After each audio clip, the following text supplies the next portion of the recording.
Пукал кон својата сопруга, физички ја нападнал ќерката, се заканувал на трите ќерки. Синоќа на 40 минути по полноќ приведен е 55 годишен насилник од Кисела Вода.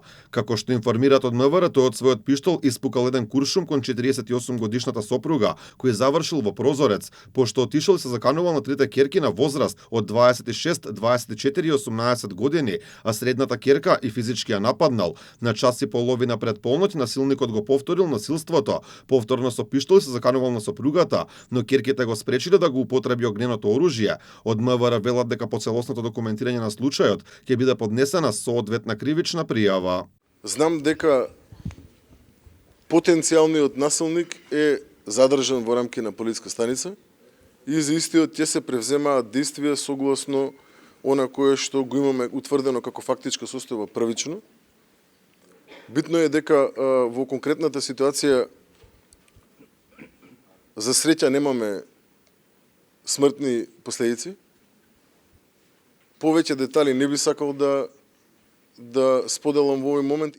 Покрај 55 годишникот од Кисела Вода во полиција е приведен уште еден насилник поврзан со семејно насилство. Министерот за внатрешни работи Панче Тошковски вели дека добро е што жртвите конечно имаат храброст да пријавуваат. Имаме уште еден насилник кој што е задржан во рамки на полиска станица. И за овој случај ќе се постапува во соработка со јавното обвинителство.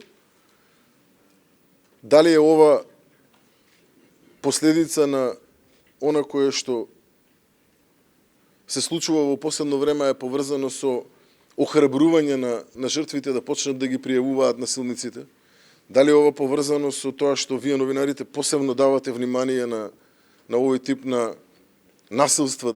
Овие пријави за семејно насилство доаѓаат по трагичниот настан пред неколку дена, кога Ивана и Катја Јовановски во понеделникот околу 14 часот загинаа по пат од 6 спрат од зградата во која живееа. Обвинителството го сомничи сопругот и татко на жртвите, Стојанче Јовановски, дека својата сопруга ја навел на самоубиство, физички ја малтретирал и ја загрозил сигурноста.